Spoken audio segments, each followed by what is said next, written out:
అమరావతిలో మళ్ళీ భూసేకరణ చేయబోతున్నారా? సెకండ్ ఫేజ్ భూసేకరణ అసలు ఎందుకు అవసరం? రెండు దశలో ఎన్ని వేల ఎకరాలు సేకరించబోతున్నారు? ఈ భూసేకరణలో రైతులకు ఎలాంటి ప్రయోజనం ఉండబోతోంది? సెకండ్ ఫేజ్ ల్యాండ్ పూలింగ్ కు రైతులు నిజంగానే ఒప్పుకుంటారా? ఈ భూసేకరణతో అమరావతి ఎన్ని వేల ఎకరాల రాజధానిగా మారబోతోంది? తాజా భూసేకరణ అసలు ఎందుకు చేస్తున్నారు? ఇవి మేజర్ క్వశ్చన్స్ గా వినిపిస్తున్నాయి. సిఎస్ దీనికి సంబంధించి మాట్లాడదాం. సార్, అమరావతికి సంబంధించి ఎప్పుడైతే భూసేకరణ చేశారో ఆ తర్వాత రైతుల పోరాటం మనం చూసాము ఫర్ 5 years. మళ్ళీ గవర్నమెంట్ వచ్చిన తర్వాత సీఎం తో డైరెక్ట్ గా వాళ్ళు మాట్లాడడానికి మళ్ళీ వెయిట్ చేయాల్సి వచ్చింది. రీసెంట్ గా మొన్న ఆయన కలిశారు అండ్ కమిటీను సైతం వేశారు. సో ఇటువంటి టైంలో మళ్ళీ సెకండ్ ఫేజ్ గురించి మాట్లాడటం, సెకండ్ ఫేజ్ భూసేకరణ చేయటాన్ని ఎలా చూడాలి? అంటే సెకండ్ ఫేజ్ భూసేకరణ చేయగలిగితే చేయవచ్చేమో, అసాధ్యమేమి కాదు. ఎందుకంటే కాస్త రైతులకు ఇంకో ఆప్షన్ కూడా లేదు. ఎందుకంటే జగన్ 5 ఏళ్ళు సృష్టించినటువంటి అమరావతి విధ్వంసం అంతా ఇంత కాదు. అందువల్ల వారికి ఇంకో ప్రత్యామ్నాయం కూడా లేదు. దాంతోపాటు చంద్రబాబు నాయుడు వ్యూహాత్మకంగా ఏం చేశాడంటే, మొదటిసారి అంటే ఇప్పుడు సెకండ్ ఫేజ్లో స్టార్టింగ్ 20,000 ఎకరాలు, ఫస్ట్ మనకు అర్థం కావాల్సింది 33,000 acres మొదటి దశలో ల్యాండ్ పూలింగ్లో చంద్రబాబు నాయుడు మొదటిసారి సీఎంగా ఉన్నప్పుడు తీసుకున్నారు. దానికి తోడు మరో 20,000 ఎకరాల వరకు గవర్నమెంట్ ల్యాండ్ ఉంది. టోటల్గా ఒక 53,000 ఎకరాలు, 54,000 ఎకరాలు ఫస్ట్ ఫేజ్. ఇప్పుడు సెకండ్ ఫేజ్లో 40,000 ఎకరాలు తీసుకుంటామన్నారు. అందులో కేవలం 20,000 ఎకరాలు కొద్ది నెలల క్రితమే ప్రయత్నాలు మొదలుపెట్టాయి. కానీ అక్కడ ప్రజల్లో వ్యతిరేకత వచ్చిన తర్వాత దాన్ని ఆపారు. మీకు ఇప్పుడు పెదకూరపాడు ఇట్లాంటి మండలాల్లో మొదలు అనుకున్నారు, కానీ తర్వాత తాటికొండ, పెదకూరపాడు దాన్ని ఇప్పుడు మార్చి తుళ్ళూరు, అమరావతి మండలాల్లో తీసుకుంటున్నారు. అంటే ఇప్పుడు ఉదాహరణకు 20,000 ఎకరాల్లో ఒక మీకు పెదపరిమి అనే గ్రామంలోనే 6,500 ఎకరాలు ఉంది. అలాగే హరిశ్చంద్రాపురము, మీకు ఇలాంటి గ్రామాలు ఉన్నాయి. సో ఈ గ్రామాల్లోనే మీకు దాదాపు ఒక 3-4 గ్రామాల్లోనే కలిపితే 10-11,000 ఎకరాలు ఉన్నాయి. ఈ గ్రామాలకి కూడా డెమోగ్రఫీ తీసుకుంటే తెలుగుదేశం అనుకూల సామాజిక వర్గాలు ఎక్కువగా ల్యాండ్ ఓనింగ్ క్లాస్లో వాళ్ళు ఎక్కువగా ఉన్నటువంటి గ్రామాలు. అంటే బహుశా ప్రభుత్వ వ్యూహం ఉండొచ్చు, వ్యతిరేకత రాకుండా ఉండటానికి దీన్ని ఒక వ్యూహాత్మకంగా గ్రామాల్ని మార్చారు. మీకు మొదట్లో చెప్పిన గ్రామాలకు కాకుండా తుళ్ళూరు మండలంలోనే 4-5 గ్రామాలు తీసుకుంటున్నారు. సో అందువల్ల వ్యూహాత్మకంగా సాధ్యం కావచ్చు. అసంతృప్తి అన్నమాట నిజం. మొదటి ఫేజ్లోనే అసంతృప్తి ఉంది, అది ఇంకా పనులు పూర్తి కాలేదని. సెకండ్ ఫేజ్లో అసంతృప్తి ఉంది, కానీ అసంతృప్తితో పాటు ఆశలు కూడా ఉన్నాయి. ఎందుకంటే గతంలో చంద్రబాబు నాయుడు హైదరాబాదులో చూపెట్టినటువంటి మోడల్ వల్ల కావచ్చు, దానికి తోడు జగన్ సృష్టించిన విధ్వంసం వల్ల మరో మార్గము లేని పరిస్థితి కూడా కావచ్చు. అందువల్ల సెకండ్ ఫేజ్ సాధ్యం కాదా అంటే కావచ్చు, అసాధ్యమేమీ కాదు. కానీ కొన్ని క్వశ్చన్స్ అయితే మిగిలే ఉన్నాయి. మొదటి క్వశ్చన్ ఏంటంటే, మీరు మొదట్లోనే 53,000 ఎకరాలు అవసరమని నిర్ణయించి ఈ 54,000 ఎకరాలతో ప్రపంచ స్థాయి రాజధాని నిర్మిస్తామని వదిలిపెట్టారు.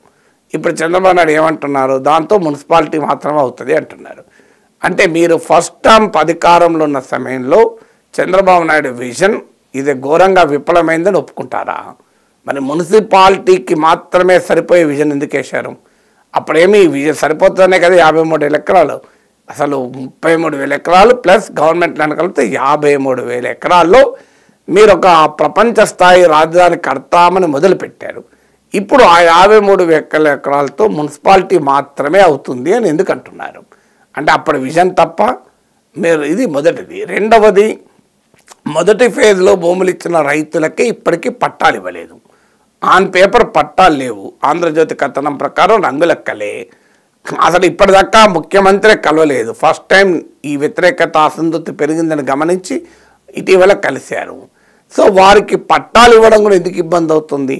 ఫలితంగా వాళ్ళు భూములు బ్యాంకుల్లో రుణాలు తీసుకోలేని పరిస్థితి.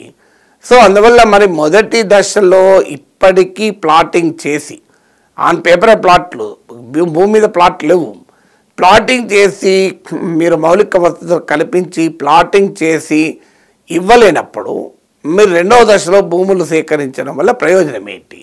మూడవ క్వశ్చను, ఈ మొదటి దశలో భూములు ఇచ్చిన వారు దీనివల్ల నష్టపోరా? ఎందుకంటే ల్యాండ్ సప్లై పెరిగిపోతుంది.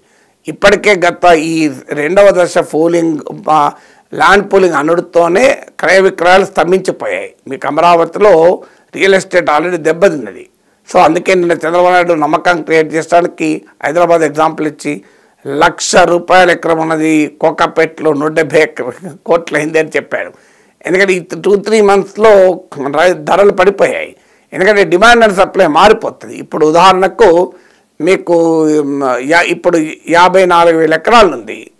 దీంతో ప్లాట్లు కొన్ని వేల ప్లాట్లు వస్తాయి. ఇప్పుడు మళ్ళీ కొత్తగా 20,000 ఎకరాలు ఇప్పుడు మళ్ళీ తర్వాత మరో 20,000 ఎకరాలు కూడా తీసుకుంటారంటున్నారు. థర్డ్ ఫేజ్ కూడా ఉంటుందంటున్నారు. ఎన్ని ఫేజ్లు ఉంటుందో ఎవరికీ తెలియదు. మళ్ళీ ప్రభుత్వ భూమి అంతా కలిపితే 1,00,000 ఎకరాలు దాటిపోతుంది. 1,10,000 ఎకరాలు దాటిపోతే మీకు ఇన్వెంటరీ పెరిగిపోతుంది. ఇన్వెంటరీ పెరిగినప్పుడు డిమాండ్ కన్నా సప్లై పెరిగిపోయి భూముల ధరలు పెరిగిపోతాయి. అంటే ఏ ఆశలతోనైతే మొదటి ఫేజ్లో రైతులు భూములు ఇచ్చారో వారికి సరైనటువంటి ప్రాఫిట్ ఇందులో లభించదు. అది మూడవ సమస్య. నాలుగవ సమస్య ఏంటంటే అసలు మీరు భూసేకరణ చెయ్యకపోయినా, ల్యాండ్ పూలింగ్ చెయ్యకపోయినా నగరం ఎక్స్పాండ్ అవుతూనే ఉంటుంది. నిజంగానే ఎకనామిక్ యాక్టివిటీ మొదలైతే ఇప్పుడు హైదరాబాద్లో ఒకప్పుడు జూబ్లీ హిల్స్, గచ్చిబౌలి ఎక్స్పాండ్ అయింది. తర్వాత ఇప్పుడు కోకాపేట, మోకిల్లా, శంకర్పల్లి, కొల్లూరు ఇవన్నీ గవర్నమెంట్ ఏమైనా ల్యాండ్ పూలింగ్ చేసిందా? ఎక్స్పాండ్ కాలేదు. ఇవన్నీ కలిసిపోతలేవా? అలా ఆర్గానిక్గా గ్రోత్కు అమరావతికి అవకాశం లేదా? అలాంటప్పుడు మరి ల్యాండ్ పూలింగ్ ఎందుకు చేస్తున్నట్లు? ఇప్పుడు ఉదాహరణకు నవనగరాలు ఇదివరకే ప్లాన్ చేశారు. అందులో స్పోర్ట్స్ సిటీ కూడా ఉంది. ఇప్పుడు మళ్ళీ కావాలంటే మాకు స్పోర్ట్స్ సిటీ కావాలి అంటున్నారు. ఐదవది, మీకు మొదటి దశలోనే నిధులు సమస్య. మీరు అప్పులు చేస్తున్నారు పెద్ద ఎత్తున. సో ఎంత మేరకు నిధులు సమీకరించగలరు అనేది క్వశ్చనే. ఇప్పుడు మళ్ళీ కొత్తగా మళ్ళీ ఈ రెండవ ఫేజ్ ల్యాండ్ పూలింగ్లో కూడా ఇన్ఫ్రాస్ట్రక్చర్ అభివృద్ధి చేయాలంటే ఎన్ని వేల కోట్లు అవుతుంది? మొదటి ఫేజ్లోనే 8,000 ఎకరాలు ఇంకా గవర్నమెంట్ సర్ప్లస్ కూడా ఉంది. మళ్ళీ ఇప్పుడు సెకండ్ ఫేజ్ కూడా తీసుకొని ఈ సర్ప్లస్ ఏం చేస్తారనే క్వశ్చన్ ఉంది. ఆరోది మొదటి ఫేజ్లోనే ఇన్సైడర్ ట్రేడింగ్ ఆరోపణలు వచ్చాయి పెద్ద ఎత్తున. ఇప్పుడు మళ్ళీ సెకండ్ ఫేజ్లో కూడా రావడానికి నాకు తెలిసినంత వరకు సిద్ధంగా ఉన్నారు. అన్ని పట్టుకొని డేటా పట్టుకొని ఇంకా పలానా ఈ రెండవ దశ తీసుకునే భూసేకరణకు ల్యాండ్ పోలింగ్కు సమీపంలో ఎవరెవరు కొన్నారో అస్మదీయులు అని. సో మరొకసారి ఈ ఇన్సైడర్ ట్రేడింగ్ అనే యొక్క విమర్శలు కూడా ఎదుర్కోవాల్సి వస్తుంది. సో ఇలాంటి అనేక సమస్యలు ఇప్పటికీ కూడా మిగిలినాయి. ఏడవది, మీరు ఆ రైతుల బిడ్డలకు నైపుణ్యం ఇచ్చి ఉపాధి కల్పిస్తామన్నారు భూములు ఇచ్చిన వారికి. ఎంతమందికి నైపుణ్యం కల్పించారు? ఎంతమందికి ఉపాధి కల్పించారు? ఎక్కడన్నా శ్వేతపత్రం ఉందా? సో ఇదొక క్వశ్చన్. అందువల్ల మీకు ఇప్పటికీ కూడా ఒక సిగ్నిఫికెంట్ మేజర్ కంపెనీలు రాలేదు. ఇప్పుడు మొన్న కూడా వచ్చినాయి బ్యాంకులు, ఇన్సూరెన్స్ కంపెనీలు, కేంద్ర ప్రభుత్వ సంస్థలు. నిజంగానే అమరావతిలో గూగుల్ ఏ హబ్ కనుక విశాఖలో కాక అమరావతిలో పెట్టించి ఉండుంటే నీకు అవకాశం ఉండేది. మరి ఎందుకు పెట్టించలే అనే క్వశ్చన్ వస్తుంది. ఇప్పుడు క్వాంటమ్ వ్యాలీ అంటున్నారు. ఇవన్నీ జరగవు అని నేను శాపనార్థాలు పెట్టడం లేదు. It takes lot of time. అది మొదటి ఫేజ్లో కనుక అభివృద్ధి కనుక చేసి దాని మోడల్ చూపెడితే సెకండ్ ఫేజ్లో ల్యాండ్ పూలింగ్ అవకాశం ఉండేది. ల్యాండ్ పూలింగ్ లేకపోయినా ఆటోమేటిక్గా ఎక్స్పాండ్ అయ్యేది. ఇప్పుడు హైదరాబాద్లో ల్యాండ్ పూలింగ్ లేదు కదా. హైటెక్ సిటీ కట్టినా, ఫైనాన్షియల్ డిస్ట్రిక్ట్ కట్టినా గవర్నమెంట్ ల్యాండ్ పూలింగ్ చేసింది ఏముంది? ఇలా కోకాపేట్, కొల్లూరులు, ఇప్పుడు చంద్రబాబు చెప్పిన 170 కోట్లు ల్యాండ్ పూలింగ్ ఏం కాదు కదా. సో మీకు శంకరపల్లి దాకా ఎక్స్పాండ్ అయింది, చేవెళ్ళ దాకా కూడా పోతుంది సిటీ. మీకు సిటీ ఆదిబట్ల అటువైపు, ఇంకోవైపు ఆదిబట్ల వైపు కూడా వెళ్ళింది. ఇది ఏది నీకు ఏ ల్యాండ్ పూలింగ్ లేకుండానే పెరిగింది కదా.